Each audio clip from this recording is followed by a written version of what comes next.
Well, good afternoon, everyone.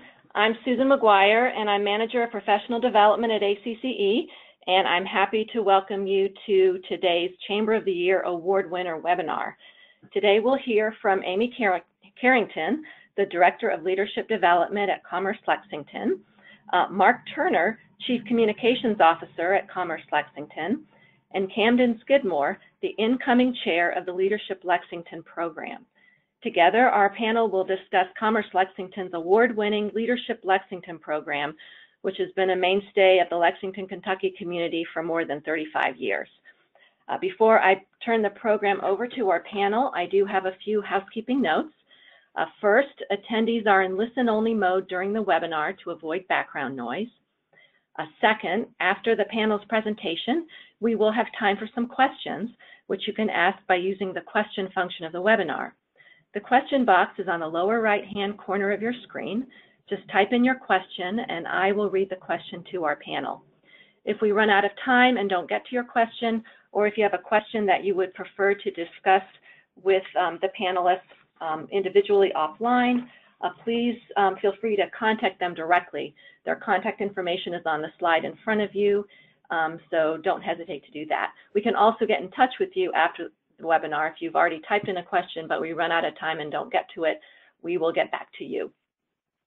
And third, this webinar is being recorded, and it will be up on the ACC website on the ACC University webinar page no later than Tuesday the 11th, so the beginning of next week. I will also post the presentation slides along with the webinar recording, so you can find both of them there. So with that, I would like to introduce our speakers today. Mark Turner currently serves as Chief Communications Officer for Commerce Lexington Inc, where he has worked for 16 years. In addition to general communications and public relations needs for the organization, Mark manages several print publications, email marketing efforts, website and social media strategies, video production, event materials, and the CLX2 Go mobile app. A University of Kentucky graduate, he spent time working for 2 Central Kentucky newspapers prior to joining Commerce Lexington. Amy Carrington is Director of Leadership Development for Commerce Lexington. She has a master's degree in Community and Leadership Development from the University of Kentucky. In 2011, Amy graduated from the Leadership Lexington program and joined the Commerce Lexington staff, overseeing its leadership programming later that year. Camden Skidmore and his family made Lexington, Kentucky their home 12 years ago. Camden is a vice president in the commercial banking group at West Banco Bank. Camden was a graduate of the 2013 Leadership Lexington program and the 2014 Leadership Central Kentucky program, and his daughter is currently participating in the Leadership Lexington Youth Program. Camden has remained involved with Leadership Lexington as a steering committee member and a membership chair of the Leadership Lexington Alumni Association, and is the incoming chair of the Leadership Lexington Steering Committee. So thank you and welcome to Mark, Amy, and Camden. We really appreciate you being here this afternoon. And now I will turn things over to you. Thanks, Susan, and thanks everyone for joining us online today to hear about one of our key programs here at Commerce Lexington. Again, my name is Mark Turner. I handle communications here, and I also actually managed the process of our Chamber of the Year award application last year. So if you have any specific questions about that, feel free to contact me directly. Before I turn it over to Amy and Camden to talk about Leadership Lexington, I wanted to give you a quick overview of our organization and Lexington, Kentucky. Commerce Lexington was formed in 2004 with the merger of the Greater Lexington Chamber of Commerce, Lexington United, which is our local economic development entity, and our workforce development organization called the Business and Education Network. The merger was a huge deal for our community and has paid dividends in terms of better focus for the organization, collaborative services, and a streamlined process for companies looking to relocate or expand here. The Lexington Chamber was officially founded in 1881, but its roots have been traced back to 1797. Our chamber currently has about 1,700 members, and around 90% are considered to be small businesses or those with less than 100 employees. So now a little bit about Lexington for those of you who may not have been here before. Lexington is located in the central part of Kentucky at the crossroads of Interstate 75 and 64, and that's a huge logistical advantage for business here. Cincinnati is about an hour and a half to our north, and Louisville is about an hour to our west. We have a merged city-county government, which we've had since the late 1970s. So our population figure includes Lexington and Fayette County, and currently stands at 314,488. Our 8-county regional population is nearly 633,600, and we're growing at a pretty healthy rate, usually between 1% to 2% per year. We're very lucky to have such a diverse economy without any one segment overwhelming the others, and that means our unemployment rate remains consistently lower than the rest of Kentucky and the nation, and we are often able to overcome economic downturns a lot quicker than many areas of the country. Now, I'd like to think that Lexington would not be where it is today without the Leadership Lexington program. It is considered by many as the crown jewel among our programs. It was an eye-opening experience for me. I went through the program and graduated in 2003, and the program has changed a lot since then, but I can tell you at that time, it really taught me a lot about the Lexington that I thought I knew then. Amy Carrington does a fantastic job running our leadership programs, but she'll tell you that it takes a ton of volunteer leaders to make it successful and help make it what it has become today. So now Amy and Camden will talk about Leadership Lexington. Thank you, Mark. Hi, everyone. It's Amy here, and we're excited to share with you information about Commerce Lexington's flagship Leadership Lexington program, as well as our spin-off programs, which you see listed on the screen in front of you. Today, we're going to give you an in-depth overview of Leadership Lexington. We'll talk about the background, selection process, day session logistics, adjustments we've made over the years, our opinions on why we think we've had success, as well as brief outlines of our Leadership Lexington Alumni Association, our youth program, and the regional program that we administer. So Leadership Lexington is an 11-month leadership development program. It began in 1979 when chamber and community leaders were concerned about identifying and cultivating the next generation of leaders in Lexington. They believed that leadership qualities could be best nurtured through education and exposure to key issues and interaction with current leaders. Our first class graduated in 1980, and it included 31 participants. Our current 2017 class has 50 participants, and we have nearly 1,400 people who have graduated since 1980. The program completed in 2016 was the 37th class of Leadership Lexington. In order for applicants to apply for the program, their employer or organization, or even themselves if they're a community volunteer, are required to be a chamber member, and that's because we see this as a chamber benefit. Our selection process, though, is actually independent of chamber input. And we collect applications and then turn them over to an independent selection committee. In Camden, he has served on that committee for 4 years now. So I'm going to turn it over to Camden to talk about our selection process. Thanks, Amy. Hey, everybody. The application period basically starts in mid-April each year. We release the applications, and they're due back to the Commerce Lexington by May 15th. And the applications include a biography, a resume, your community involvement, essays, and letter of reference from a couple of different folks. And the applications are actually promoted by Commerce Lexington in their publications, emails, and in their social media. But we do a pretty good job as well with our own personal social media and really just getting the word out through the general public and local media. The application is pretty extensive. It asks for information about what the applicant thinks are key issues and solutions to those issues to improve Lexington.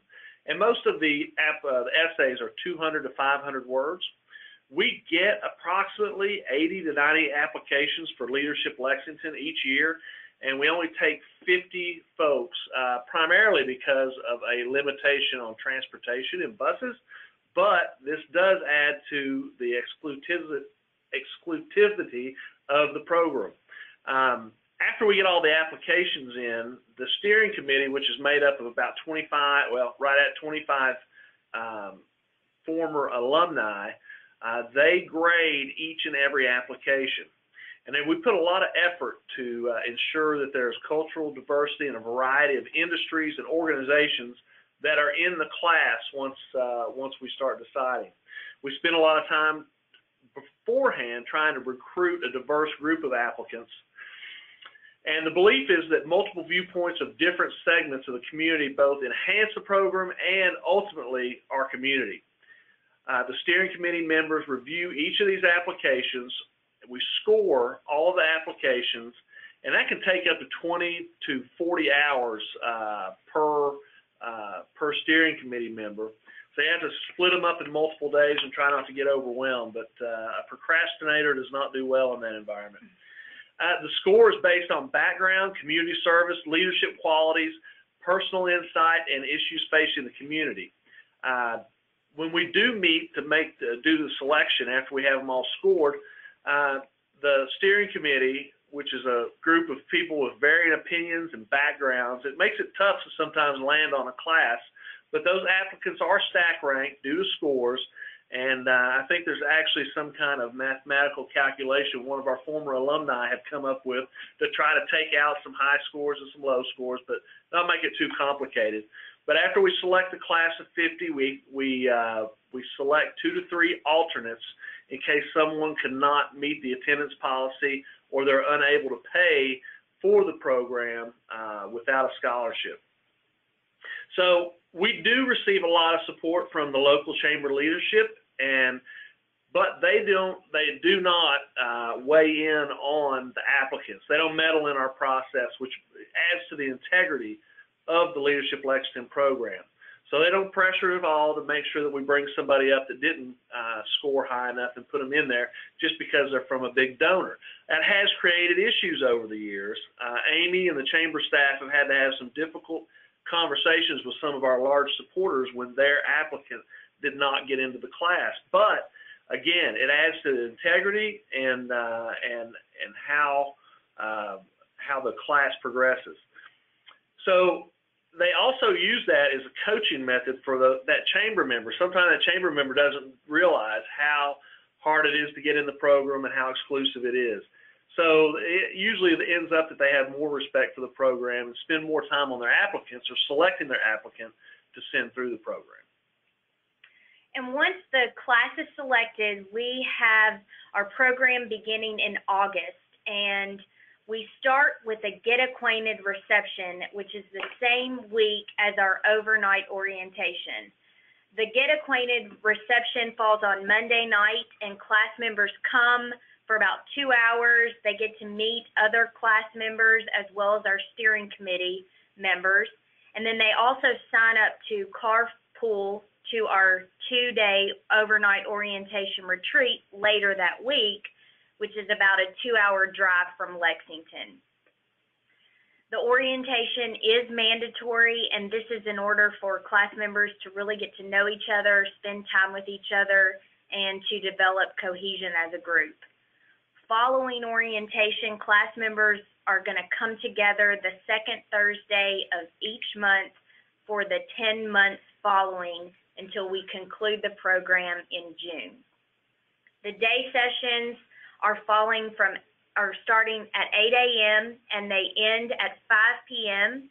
There's an optional social hour held after the sessions where class members can extend the debriefing or networking with speakers throughout the day. And we also invite steering committee members and alumni to join the class at the happy hour to see how the class members have experienced the day. Our steering committee members, as Camden mentioned, we have 25, and they are each asked to serve as a day chair for one of the 10 sessions. can see a list on your screen of the day session themes, and usually there's a day chair team of 3 or 4 people working on each of those days. The day chairs really put a lot of input, they have a lot of input on the session and put a lot of time into it, and their responsibilities include identifying and selecting appropriate speakers and topics, recruiting and preparing those speakers, so letting them know who their audience is, coordinating activities for the session, figuring out logistics such as parking, loading, getting off the bus for the class. We find that when we have 50 people, we have to think in advance of how they're going to move from one place to the next, and it always takes more time than you plan. They also serve as MC or host throughout the day and help us make transitions from one activity to the next, and then of course debriefing with the class at the end of the day.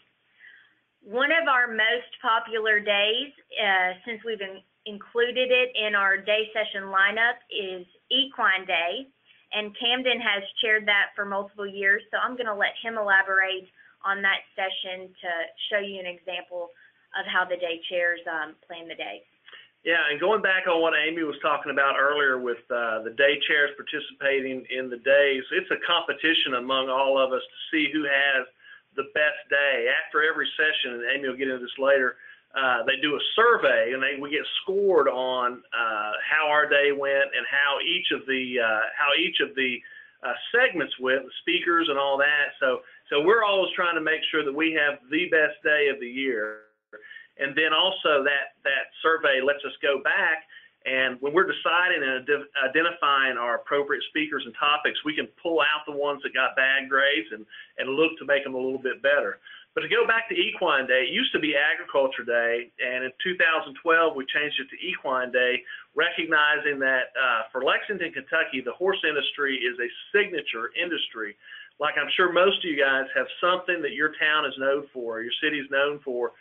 So we decided that we needed to dedicate a whole day toward that.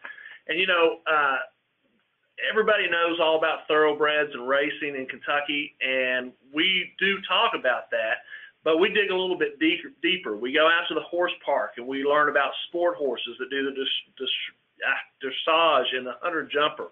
We visit some of the large animal vet clinics to see how the horses and the larger animals are taken care of and what goes behind the scenes just to make sure the everyday needs of these horses are met.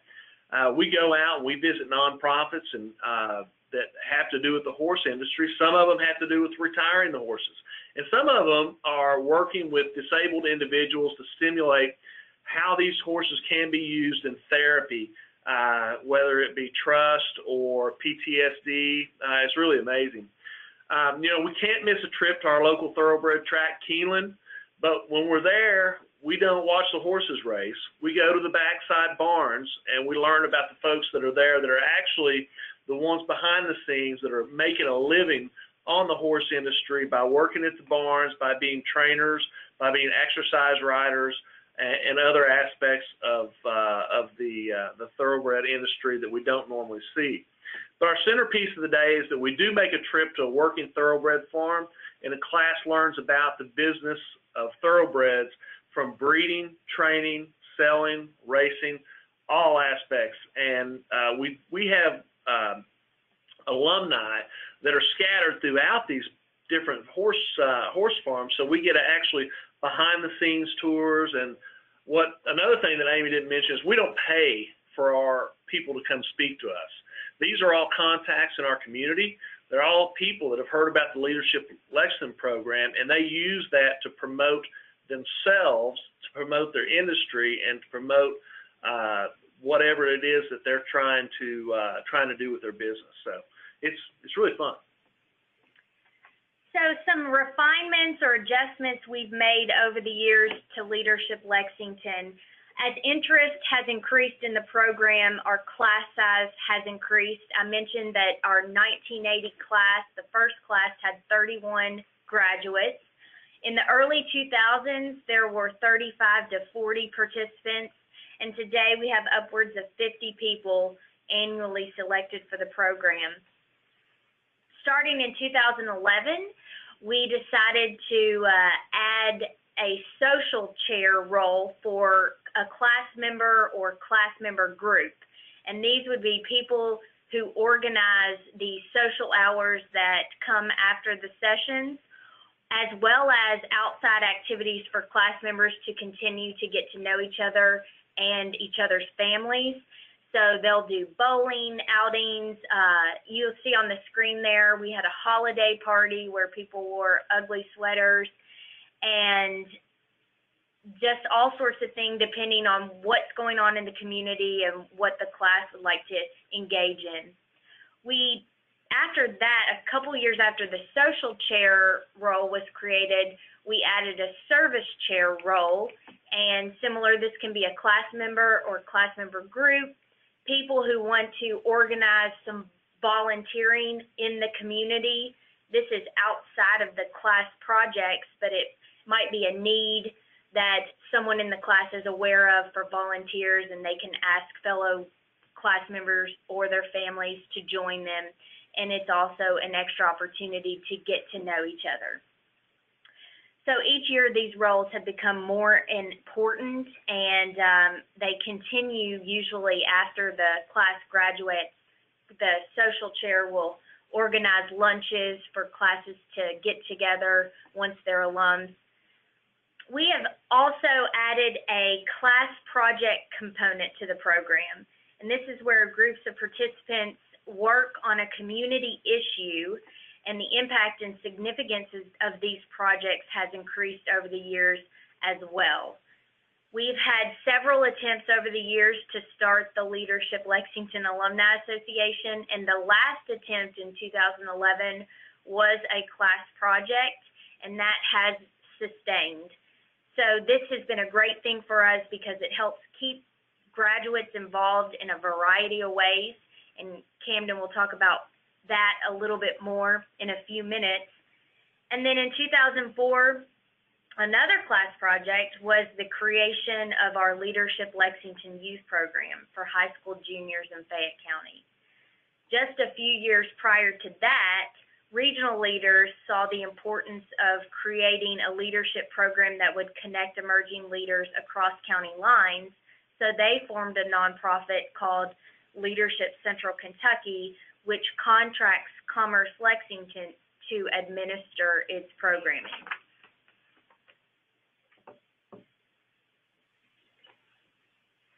All right, so I guess now we're going to talk about why we feel like that Leadership Lexington and the leadership programs have been more successful or gotten stronger over the years. And I think the one thing that stands out more than anything is continued involvement with our graduates of the program. You know, these people come out of the program, they're super pumped, and they're excited about what they've learned about their community, the new friends they've made, the new contacts they've made, the new people that they've met in the community. And, you know, a lot of times you come out of that and you don't have anything to do. You sort of are like, oh, it's a letdown. You know, I got to go back to my job. It's the same old, same old. We get these guys involved to contribute to its success by serving on the steering committee, you know, scoring the applications, helping guide the individual projects, or being available for a resource. As far as with all of the steering committees, we have 25 people on the adult committee, 20 on the youth committee, 20 on the alumni committee. So they're right there, or it's almost 70 people that every year get to be involved in one of the leadership programs that are happening here, and we all work together throughout all the programs.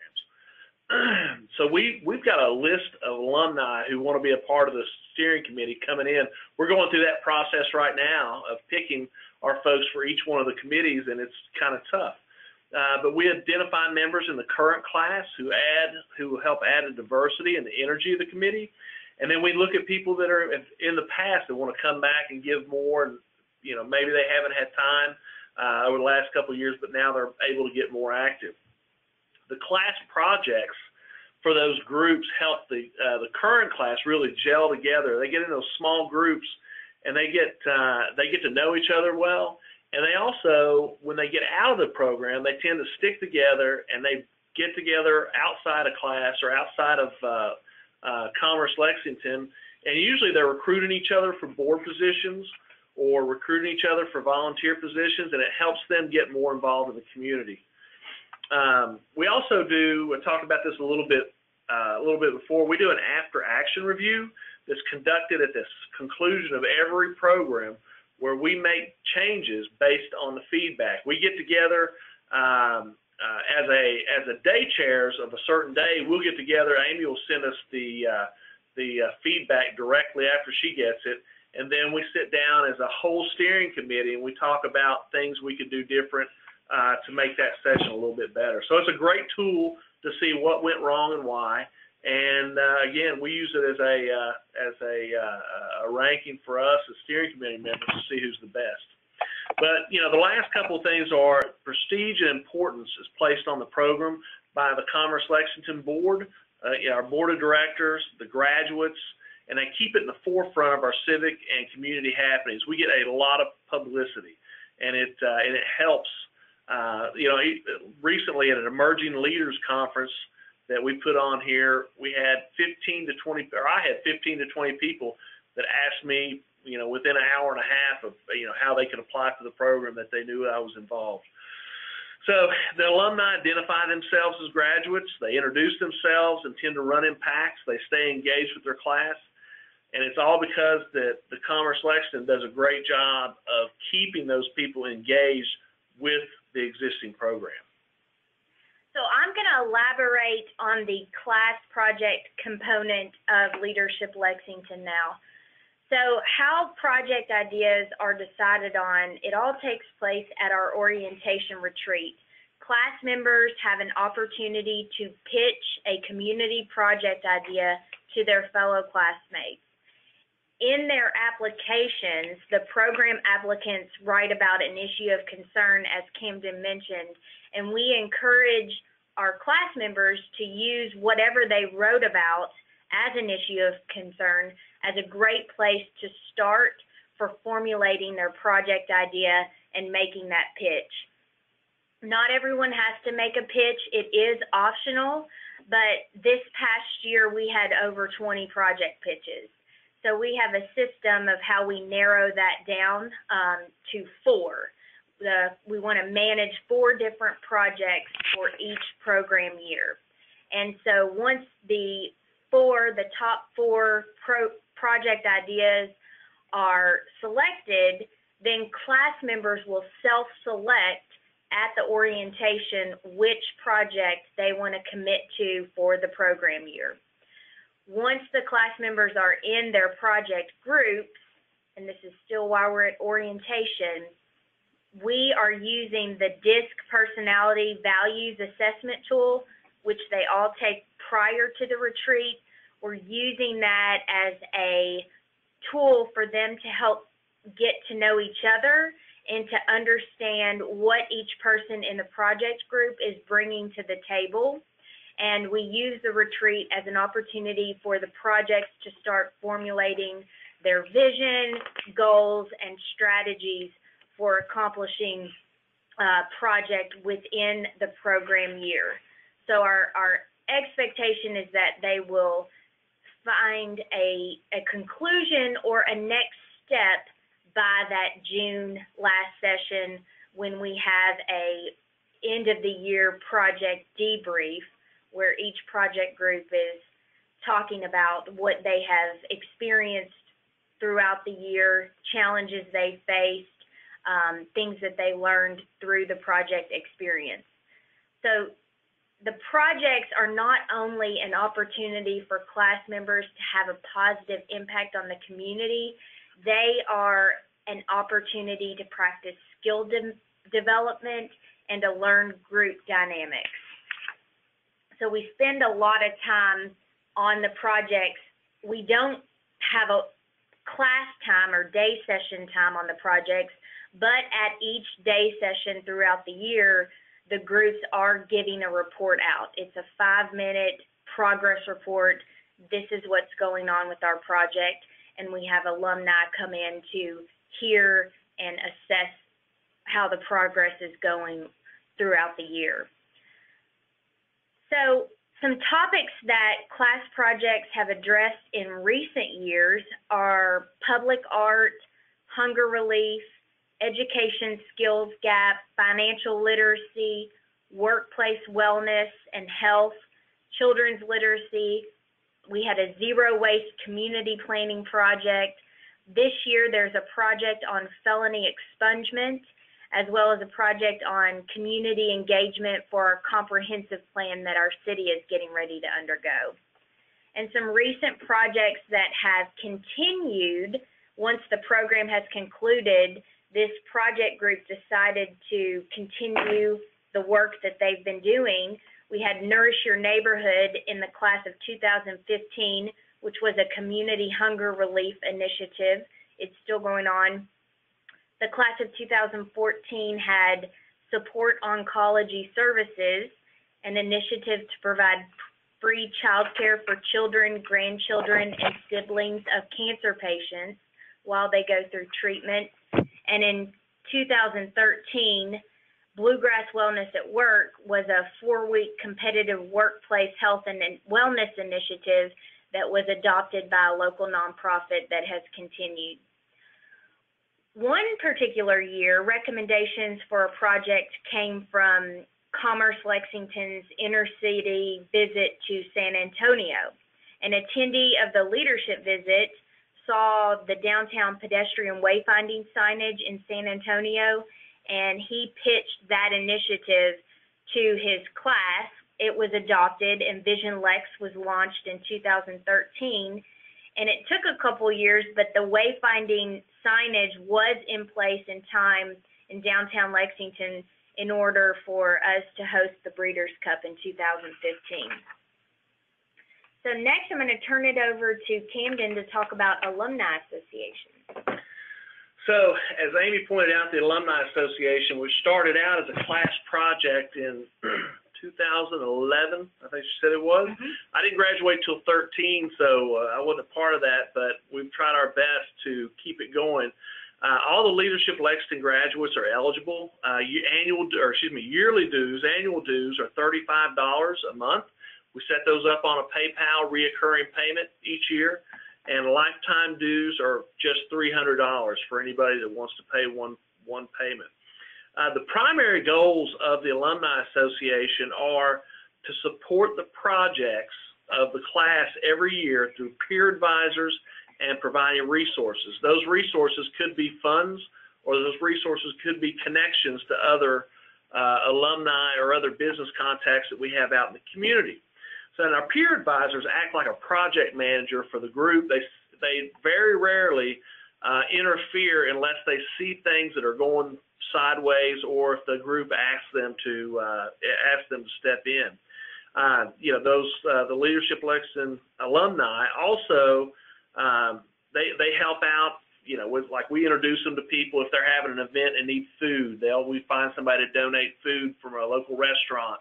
Another great example was we had a class that was doing a informational pamphlet. I can't remember what was it for? It was for children who have learning disabilities, and they need resources. Yeah, resources for kids with learning disabilities, and they decided they needed the pamphlet in Spanish as well for our Hispanic community. And they were getting ready to pay somebody $500 for the interpreting services, and we found somebody at a local university that did it for them for free. So because we had one of our folks there from that university, they were able to do that. So each of the past 3 years, in addition to the resources, the Alumni Association has given at least $1,000 toward those class projects to help them get things off the ground.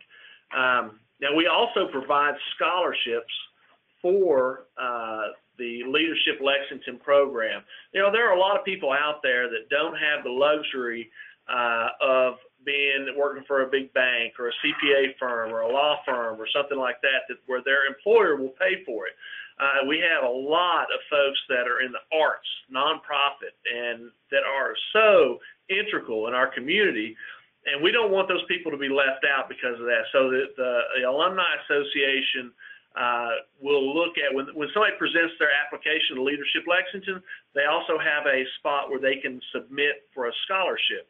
And so the Commerce Lexington gives so much in scholarships, and also Leadership Lexington Alumni Association gives in scholarships. So we sit down and we decide who gets those. We also provide the annual celebration for Leadership Lexington graduation, and we do 4 networking events each year at different centers. All right, thanks, Camden. Now I'm going to, actually, before I move on to the youth program, I do want to draw your all's attention to the picture on the screen because it shows it was a service project that the current class actually organized at God's Pantry, our local food bank, and they invited the Alumni Association, and then the Alumni Association made sure to invite the youth program. And so I just really like that picture because it shows different generations of Leadership Lexington family. But we can move on to the youth program. As I mentioned, the youth program was a class project of Leadership Lexington, and it is modeled after the adult program. It was launched as a retention effort to help students who might go away to college to see what a great place Lexington can be to have a career and raise a family with the hopes that they'll come back someday. It's an 8-month program with sessions that are themes are very aligned to the adult program. We do have a higher education and career development day where we are talking about selecting college and finding the right fit for you. Also talking about their social media presence, and we do an etiquette luncheon with them. So other than that, they're out learning about the community and our resources and also issues that we face as a community. We are now in our 14th class of Leadership Lexington Youth, and we started out with a class size of 16 students, and now we have 45 students currently. Initially, we were only working with our local public school system, but we've expanded that to include private schools, even homeschoolers in Fayette County. It's for 11th grade students, and this is actually our most competitive program. This year we had 122 applications, and so our steering committee for the youth, right now they are scoring those applications. And in order to be fair to all the students who apply, we have our committee for the youth blind scoring applications. So it doesn't matter if their parent is involved in the chamber or not. We want any student to have a good shot at getting in a program, not based on connections in the community.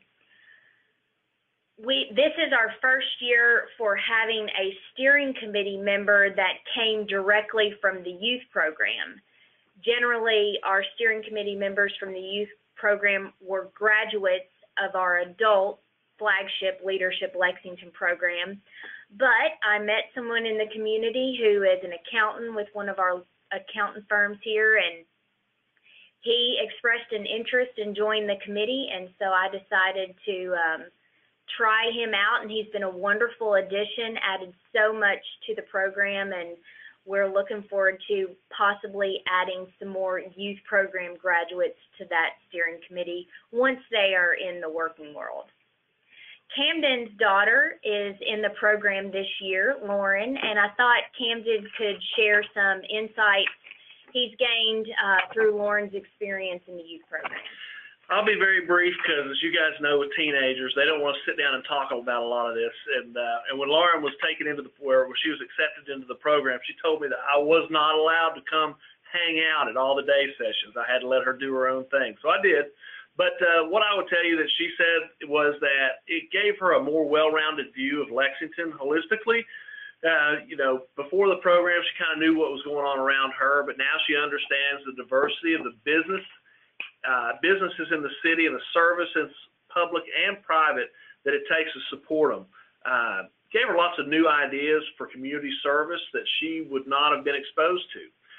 Then she said probably the biggest thing was because of the high quality of applicants that are admitted into the program. They give a very different perspective other than just her high school friends. You know, they have a high level of interest in technology, science, and politics, and she thinks that she'll connect with other students who will likely be successful in the future. And because of Leadership Lexington Youth, they'll always have a connection to these kids. You know, and lastly, it gives her access to community programs like On the Table, which was a community-wide program which surveyed 11,000 people in our community here, trying to figure out what our 5-year plan was going to be going forward, where we wanted to see our city. So she got to participate in that because of the youth program. And that was a Leadership Lexington program that, a class project that they were involved with through some partnerships in the community.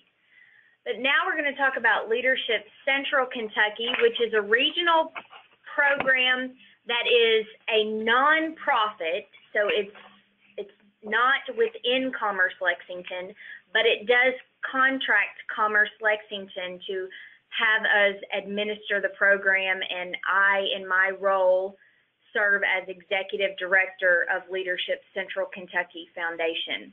So this started in 2000, and it was spearheaded by chamber leadership throughout the Bluegrass region. You'll see the map there on the screen. Chamber leaders felt the need for relationship building across county lines, and so this nonprofit was incorporated, and the ex officios are chamber presidents from the 8 counties that make up the Bluegrass region. They are serving on the board as well as graduates of the program. And so in total, we have 32 board of directors for Leadership Central Kentucky Foundation, which brings our total volunteers network to over 100 people for leadership here in the Bluegrass region. That's a lot of volunteer time and power, and we truly appreciate it. But many who participate in the Leadership Central Kentucky program will graduate from their local program first.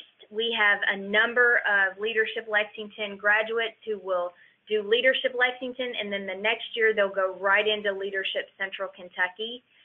We have a smaller class size for this group, and it's 25 participants.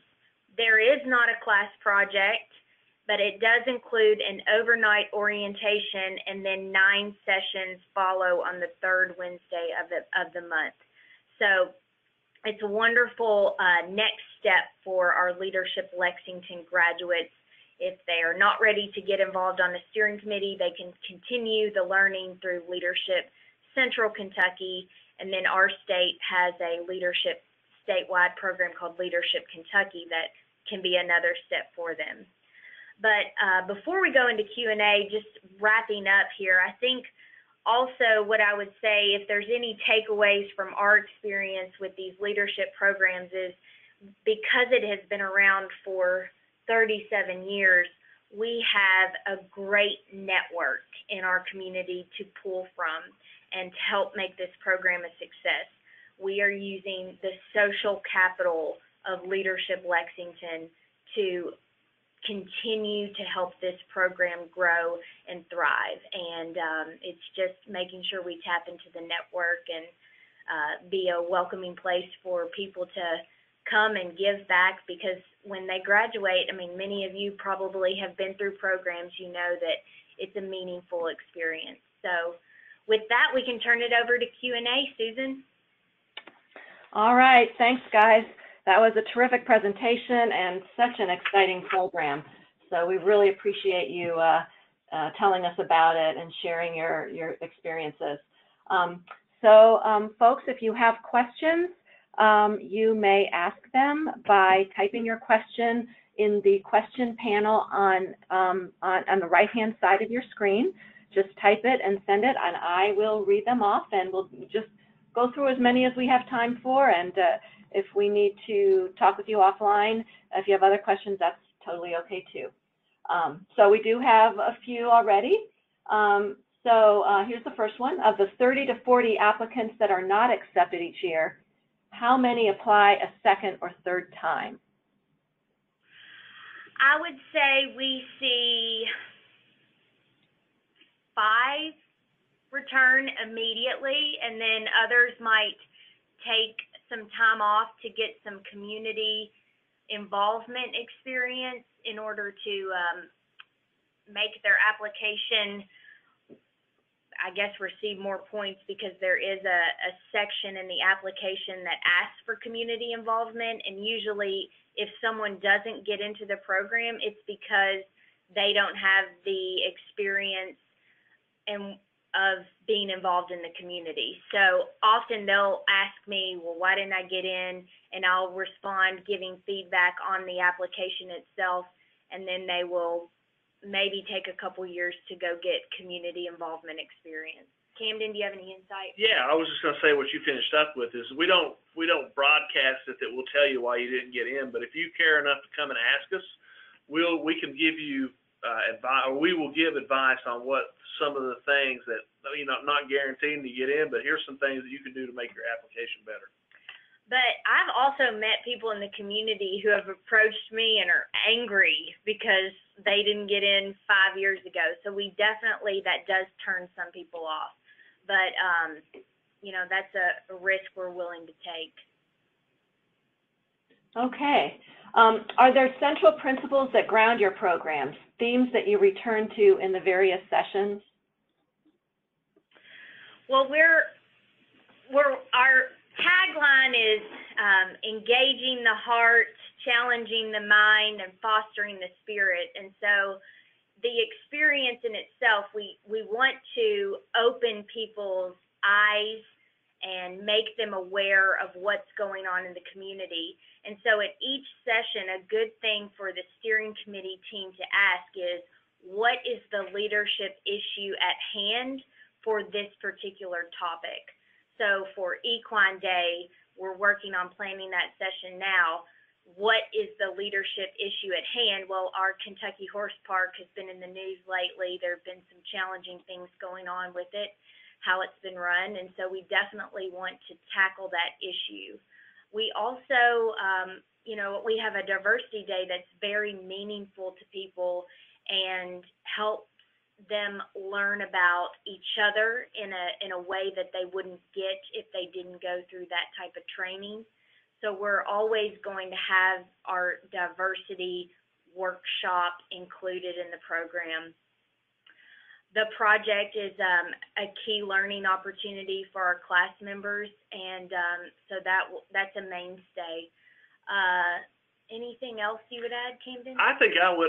When I went through the program, I think of myself as a conservative guy, and you know, I remember being challenged many times during the program to get outside of my comfort zone. So I know that when I'm planning days, you know, another day that I plan is arts and culture, and I try to find something that's going to make somebody uncomfortable during that day. Well, I mean, we might have somebody come in and teach the whole class ballet and make them line up and do ballet or something just to get people out of their box of just sitting and listening. We try to get as interactive as possible.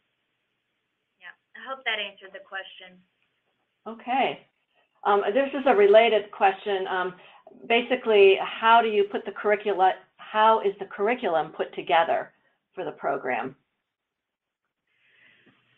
Well, as we have our day sessions that we have really not changed that much over the years, but once we decide our day sessions for the year, the day chair teams break into their groups and they use agendas from the past as well as surveys from the past, and then what's going on currently pertaining to the issue, and that's how they organize an agenda for the day.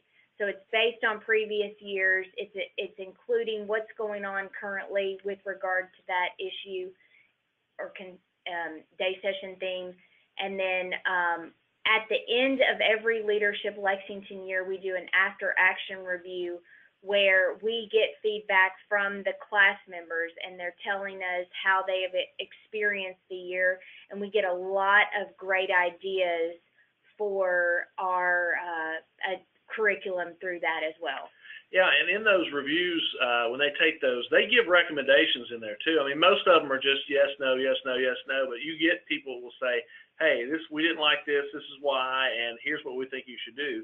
And we take all that to heart. And like Amy said, this has just sort of evolved over the last couple of years, or many years, but it evolves a little bit, and everybody, because the steering committee rotates on and off every, three or 4 years? Steering committee serves 3-year terms. 3-year terms. So you've got a new group of people coming in every year that have a little different take on it and have a little different agenda that they want to go through, and it works.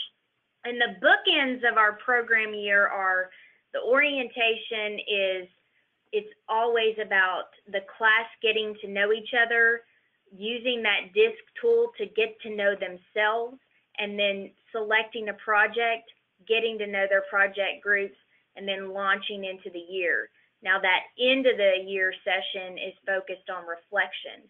So what was the experience like for you going through Leadership Lexington and all that it included? Okay, there's a couple questions about session debriefs or individual session evaluations. One is, how do you handle a session debrief with a 50-person group? And another is, tell us a little bit about the evaluation process after each session, and how do you get a high response of completed evaluations? Okay, I'll take the first question first. And the best way for us to handle a debrief with 50 people is to have them get into groups of 4, ask them a question that is a debrief question, and then have those groups report out. It does take some time, but the constant message I give to day chairs is please allow enough time for debrief. It works out pretty well, and then we do have the optional hour afterwards for the additional debriefing. If somebody, we have our social hour after Diversity Day. It's always the longest and most well attended because people want to continue to talk about their experience with that day. Yeah, and as a day chair and a member of the Alumni Association, I go to all those happy hours, not just because of the drinks, but because we get the best feedback from those folks when they're not sitting in the classroom session. And then, Susan, what was the second part of the question? How do you get a high response of completed session evaluations? Well, that's really the message coming from the day chairs is them explaining to the class how we are using that feedback that they give us to plan future sessions. And we don't get the best. I would say out of 50 we're looking at 30 people responding. When they understand that you're really going to use that for planning purposes in the future, I think it becomes more meaningful for them. We have also purchased a tool called Slido, and that's where people can download an app on their phone. And Mark Turner, our Chief Communications Officer here, he plugs in questions that are related to each activity throughout the day, so people can give immediate feedback on each activity as we're going through the day. So there are 2 different assessment tools for that particular day, and then at the end, after action review, sometimes they'll give feedback on different days. And how do you spell that app? Is it S-L-I-D-O? S-L-I-D-O, slido.com. It's been a great tool. We use it for conferences as well, and people can ask questions and do polls through it.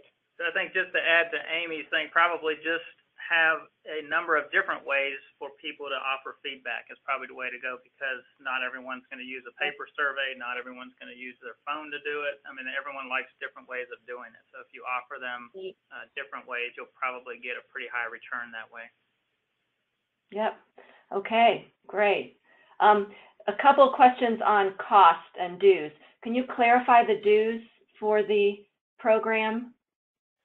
So tuition is going to be $15.75, and there are scholarships available from the Chamber and from the Alumni Association. And the individual will write a letter stating their need. Sometimes they give us a specific amount. I need this much to participate in Leadership Lexington to assist with the cost. Yeah, so $15.75. Okay.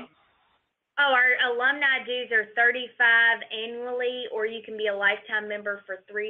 Okay, Our that's leadership. Oh, go ahead. No, that's for alumni. Yes, for the alumni, Okay. the alumni dues Okay. association, and those And how- help go to the scholarships. Oh, okay. Because that was my next question. How do you raise money for scholarships? It's through the Alumni Association and Okay. that their dues. Youth Leadership Program, when do they meet and do they pay a fee? They do pay a fee. It is, I think we're at $3.75 right now. We've had to increase it just recently. They are also provided with scholarships when a need is stated to us through the Alumni Association. Okay. Are there any special liability concerns you've identified with respect to the youth program? No, we have our parents sign off on waivers for multiple different things, and legal counsel helps us draw that up each year. But I haven't had any issues with that. I think you threw a question in there, when do they meet? They are meeting the first Wednesday of the month. The second Thursday of the month is the adult program, and then the third Wednesday of the month is the regional program. So each week of the month has a program that it's focused on for me. Okay. Are the after session socials included in the tuition, and is the cost covered by the chamber? Most often we will work to get a special rate on the appetizers, or the restaurant will do free appetizers. We just try to use our network to go to places that are willing to offer us deals, and those are on their own, so the class members will pay for anything they buy there. Okay. There are a number of questions about the class project. Is the project completed after the year of sessions or during the year? During the year is our recommendation for class members, because we find that once they graduate, they aren't held accountable for it. They don't have the monthly progress reports that they report out. So it's really hard to keep the group intact and going strong once they graduate. So our challenge to them is to try to do the project within the program year. And if that's not possible, or they want to keep it going, find a community partner that is willing to take the project and house it within that organization after graduation. How do you monitor the class projects and make sure they're following your rules, standards, branding?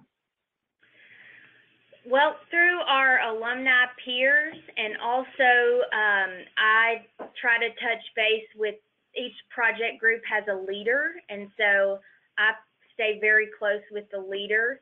I also, any money that they raise or need to spend, I also administer that. So I'm pretty hands-on with the projects in terms of the backside and making sure they're doing everything according to what our expectation is.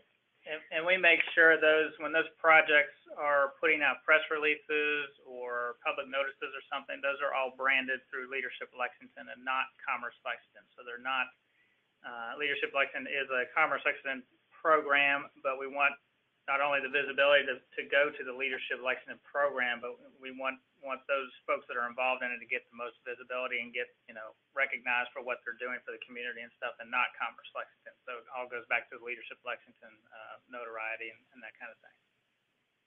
Okay. Well, we're just about at 3. I'll do one more question. If we didn't get to your questions, folks, we will contact you, so no worries. What does the Leadership 101 class session include? So we have someone who is with Horizon Performance. His name is Jason Cummins, and he actually works with our UK athletics department on leadership development. He's a graduate of Leadership Lexington, and he comes in that day and does a training on visioneering.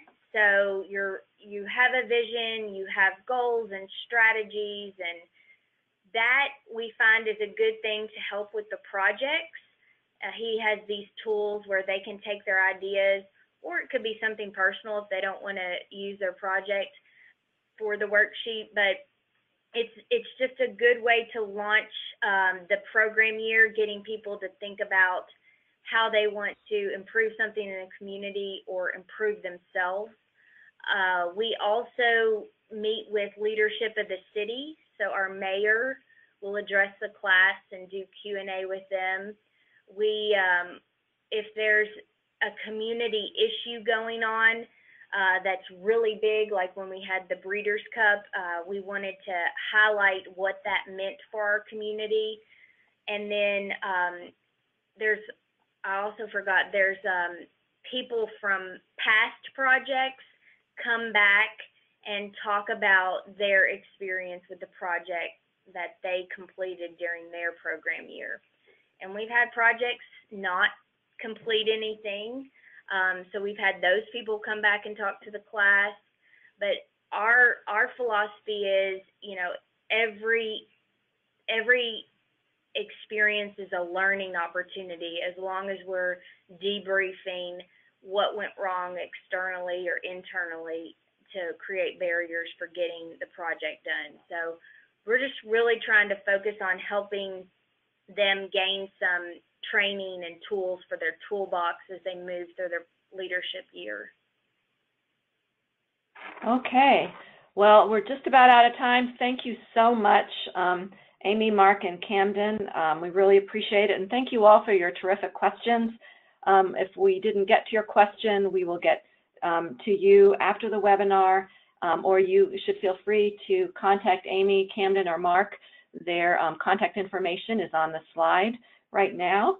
And just a few quick reminders. The webinar was recorded and is being recorded, and I'll post the recording along with a copy of the presentation slides on our ACCE webinar page. So look for that by, if not today, it'll be there by Tuesday, April 11th. And you can find our webinar page by going to our website, www.acce.org, click on Professional Development, hover over ACC University Online, and then click on Webinars. And our next webinar is going to be on Wednesday, April 19th at 12:30 Eastern Time on membership statistics and dynamic chamber benchmarking.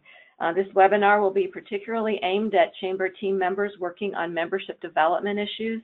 We'll talk about how to access membership statistics such as retention, market penetration, dues investments, trend data, and more, using our dynamic chamber benchmarking tool, which is free for all ACC members and available 24/7. So please join us on April 19th if you can. So thanks again, Mark, Amy, and Camden, for taking the time today to present the webinar. We so appreciate it, and thank you everyone for your participation and interest. We'll sign off now, and have a great afternoon, everyone.